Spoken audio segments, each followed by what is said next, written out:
Well, thanks everybody. I am absolutely delighted to host Prime Minister Luxon here in Australia on your first Good to be here. Official overseas visit as New Zealand's Prime Minister. And I congratulate once again Chris on his election as Prime Minister. Australia and New Zealand, of course, share history, geography, values, and a common strategic outlook. And our relationship has never been more important. On a personal level, Christopher and I are perhaps the two leaders of nations who are more than anyone else aviation nerds, having built a relationship when Prime Minister Luxon was the head of Air New Zealand and I was Australia's Transport Minister. So we've known each other for a very long period of time, and that's a good thing. It means our relationship is not starting, it's continuing. And that was shown by the nature of the discussions that we had today. This year has marked a number of milestones for the Australia-New Zealand relationship. 40 years of the closer economic relations trade agreement, 50 years of the trans-Tasman travel arrangements, and 80 years of reciprocal diplomatic representation. This year we also strengthened the bonds between us, improving pathways to Australian citizenship for New Zealanders residing in Australia. And we also, of course, co-hosted the FIFA Women's World Cup, one of the most successful events ever held in our two nations. I was also pleased that last week we showed the extent of our cooperation with the joint statement we made with Canadian Prime Minister Trudeau, condemning Hamas's terror attacks on Israel, supporting urgent international efforts towards a sustainable ceasefire, and affirming our commitment to a just and enduring peace in the region. Today we look to the future. Our two countries are most effective when we work together. In our talks today, we recommitted ourselves to the Trans-Tasman Roadmap to 2035, which we will review and modify annually to help drive our ambitious agenda. I've invited Prime Minister Luxon to attend and take up the opportunity very early on in his Prime Ministership to meet the ASEAN leaders when we host the Australia-ASEAN Summit in March of next year in Melbourne. We discussed the way that we can work together in the Pacific Islands Forum as well. Our common values that we have as nations mean that there are great opportunities for us to work together on closer economic ties, closer social ties, and working together in the international community to meet our common objectives.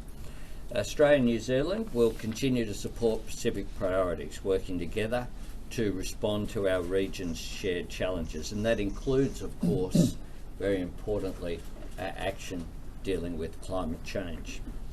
We'll continue to deepen our trade and economic engagement in the context of our unique single economic market agenda. So I thank you very much, Prime Minister, for making Australia your first visit here. We talked today as well about hosting next year in New Zealand the meetings that we have, the annual meetings between our respective leaders, but including in that as well our economic ministers and our defence and foreign affairs ministers as well. It was a real opportunity to renew our relationship on a one-on-one basis. I look forward to informal discussions afterwards as well, where I'll host the Prime Minister for lunch after we deal with this press conference. But I'd ask Prime Minister Luxon to make some comments, and then we'll take the questions as have been designated from our Australian and New Zealand media. Well, thank you, Prime Minister, and kia ora and good afternoon, everybody. Thank you very much for the warm welcome, and can I just say I am absolutely delighted to be back here in Sydney, and Prime Minister, it's good to renew our friendship and our relationship, and thank you for the generosity and the way that you've hosted us and our team here so well over the course of the today. As some of you know, I spent 5 years living and working here in Sydney. My son was in fact born here, my daughter now lives and works and had studied here in Australia. So I have to declare that the health of the relationship between New Zealand and Australia is actually very close to my heart. I am very pleased that the trans-Tasman bond remains as strong as ever, and it's been forged through that Anzac spirit on the beaches of Gallipoli, but more importantly by 80 years of diplomatic representation, and as the Prime Minister said, 40 years of our closer economic relationship. And this is a relationship that actually deserves constant renewal. We want to deliver new energy, new enthusiasm and new direction to ensure that our bond is fit for contemporary challenges that we see. We are a family and we step up for each other in times of need. And I want to say thank you, Prime Minister, for the way that you and Australia responded to Cyclone Gabrielle and gave us support earlier in the year when we had a rather difficult and devastating extreme weather event. And I want you to know that New Zealanders' hearts go out to the people of far North Queensland, and also that we are here to help in any way that you think that we can as well, and reciprocate. The depth of our relationship is unique, and it actually spans all areas, including security, our work together in our region, economic integration, and obviously our people and our strong cultural links. If I can talk a little bit about defence and security, we know we're facing a more challenging and complex world. Close security and defence relationships we have with our only ally, Australia, is very foundational for New Zealand. And so New Zealand is committed to doing our share of the heavy lifting in the alliance, and I'm determined that New Zealand will continue to work alongside Australia as we seek to advance our shared interests and our common values. We want to work together to support a stable and a very resilient region, and we will defend and advance the international-based, rules-based order. And that's why we agreed that our Ministers of Foreign Affairs and Defence will hold their first joint meeting, most likely in the new year, as quickly as possible after Christmas, to dive into some of those issues and to ensure that our plans and our responses are aligned and coordinated and mutually supportive. We also discussed this morning our work in the Pacific, and our near neighbourhood faces obviously a complex and growing array of challenges, including the impacts of climate change and an increasingly contested strategic environment. And we are determined to work together as bedrock partners in the region, together working with our Pacific Island nations partners, particularly through the Pacific Island Forum, which is a key mechanism for us to continue to ensure peace and stability in the region. And then with respect to trade and economy, this is a relationship that has $32 billion in annual trade. 1/3 of Australian businesses export to New Zealand, and then more than half of our foreign direct investment comes from this side of the Tasman. And so that economic relationship underpins jobs and livelihoods on both sides of the Tasman, and we want to continue to work strongly about what can we do more to renew and to extend the ambition and aspiration we have together economically. And then with respect to people, the trans-Tasman relationship, as we've talked about, and many of us in the room will have those same examples that I've had, is intertwined. And I want to, to our two people that sort of work together and live together more closely than I think many other countries around the world. So we welcome the contribution that Australians make in New Zealand, and I think New Zealanders in Australia make a fantastic contribution to Australia. Just putting it out there, I think they're probably your best migrants. And so our people-to-people relationship is important for us to keep working at as well. And I do just want to especially acknowledge Prime Minister Albanese and the Albanese administration for the work and the interventions that you made to make it easier for New Zealanders to have a pathway to citizenship here in Australia. And I think that's a good thing for the New Zealanders here, but I think it's also a very good thing, as I said, for Australia as well, knowing how good those migrants actually are. And I really want to say thank you for making an effort to make that intervention for us on our behalf. That has been very, very helpful. Finally, Prime Minister Albanese and I just have also started discussing how we get out of the formal meetings that we have between our respective governments over the course of the next year. We'll use the annual leaders meeting in the middle of the year to track our progress and to sort of lift our ambition. But as the Prime Minister said, we want to make sure that we have strong relationships between our respective ministers, they have deep engagements with each other and are building those relationships between each other. So can I just say again, Prime Minister, thank you so much for so generously hosting us. Looking forward to being here more with you in the future, and really appreciate the friendship and really appreciate the hospitality that we've experienced today. Thank you very much. Thanks, Prime Minister. We've got 4 questions aside. We'll go Australia, New Zealand, each time with 1 question each. 9 radio. Thanks, Prime Minister. Zach is over here. G'day, Zach. Mr. Luxon, your government has expressed interest in playing a greater role in Auckland's military pact. What do you see that looking like? What can New Zealand bring to the table? And to Prime Minister Albanese, does New Zealand's nuclear ban pose a stumbling block to any development? Well, look, the first thing I'd say is, look, AUKUS is a very important element in ensuring we've got stability and peace within the region. And we've talked about it. There's a number of countries that are increasing their military capabilities, and it's a more contested region for sure. We will always have our nuclear-free position. That's non-negotiable for us in New Zealand.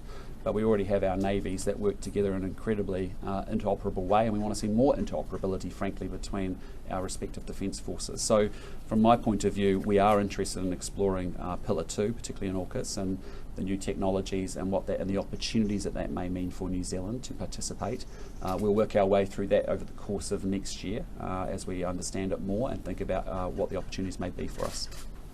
Yeah, I see that there are opportunities for greater cooperation between our militaries, particularly in interoperability. That has practical effect as well. It's about efficiency.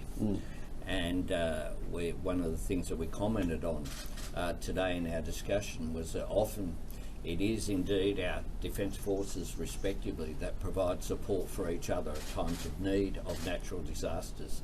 And that's just one area whereby increased cooperation could benefit both of our nations.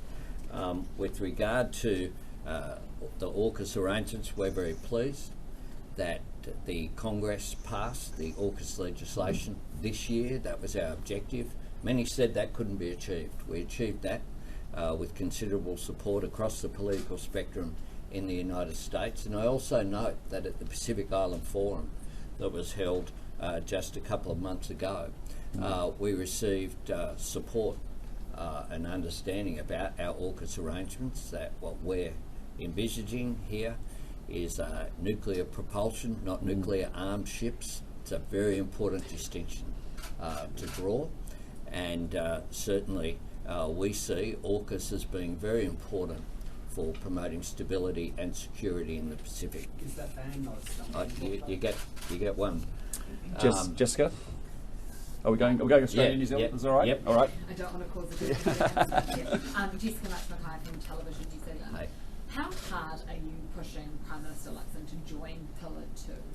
Does it matter if we're part of it or not? Prime Minister Luxon leads a sovereign government. So what sovereign governments do is not push each other. They talk through issues and they cooperate.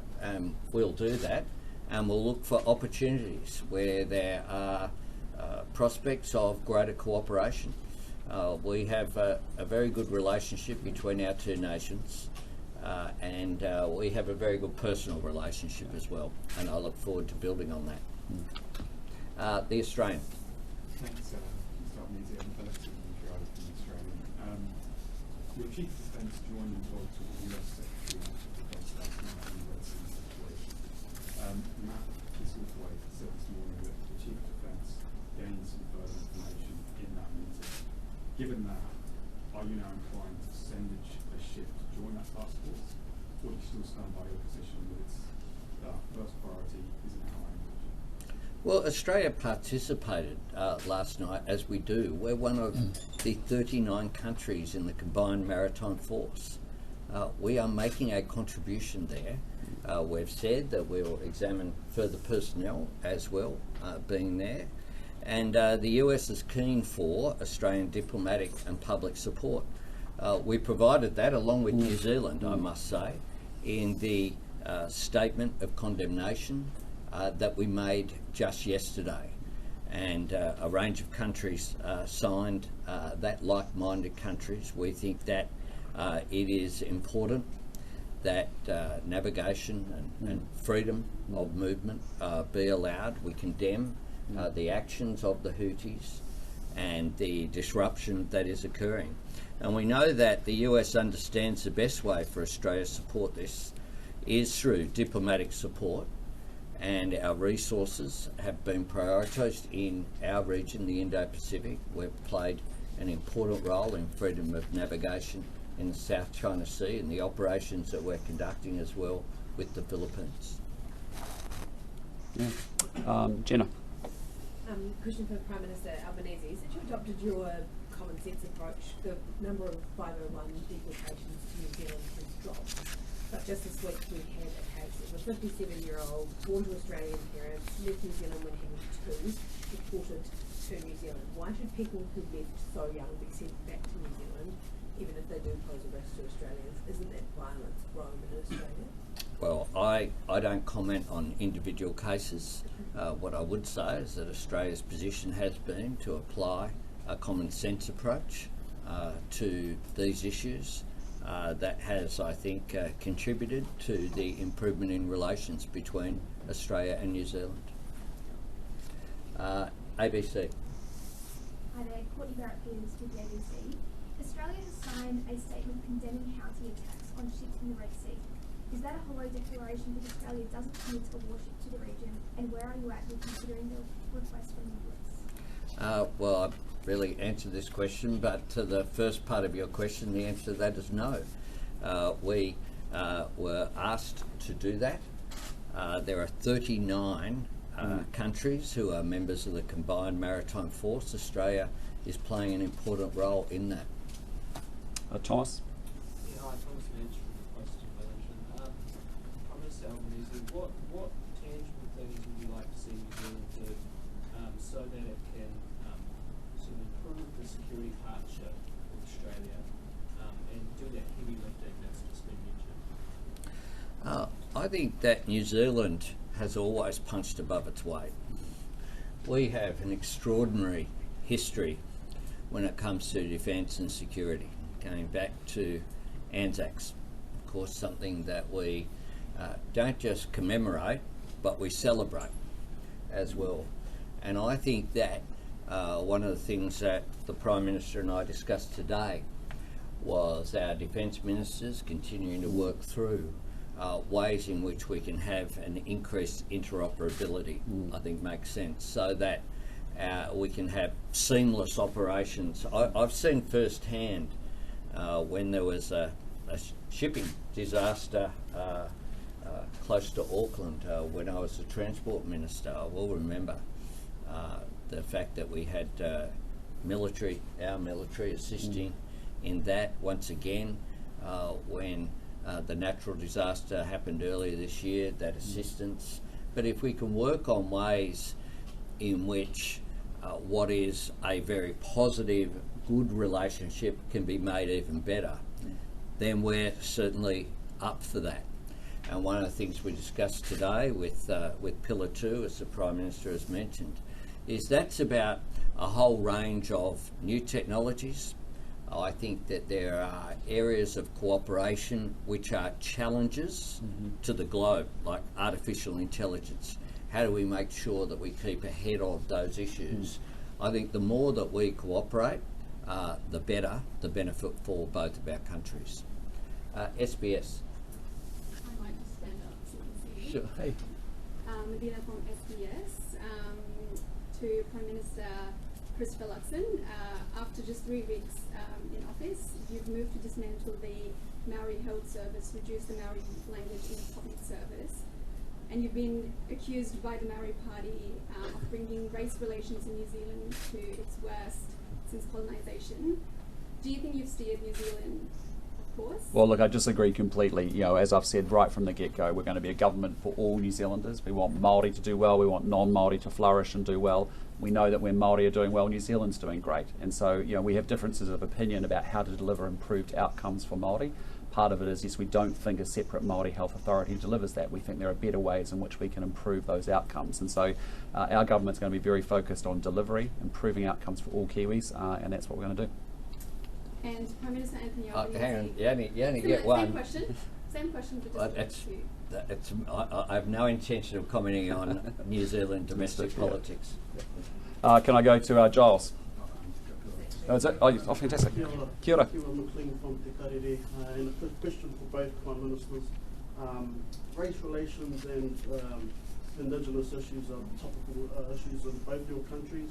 What do you think you need to do as government to alleviate the anxiety among Māori and Aboriginal Australians?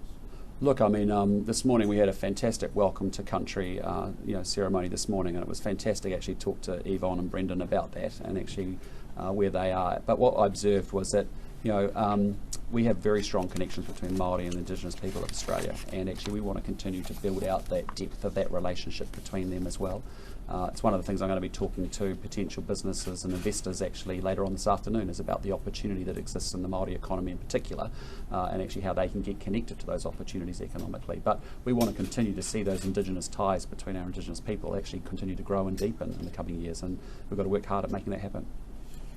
We regard closing the gap between Indigenous and non-Indigenous Australia as being a core priority of the government. We have gaps when it comes to life expectancy. We have health outcomes that are a huge difference across our nation, including some diseases that have been eradicated in most parts of the world but are still prevalent in some parts of remote Australia. We see educational opportunities where there are gaps as well. And it is an unfortunate fact that a young Indigenous male has a greater chance of going to jail than a university in our country.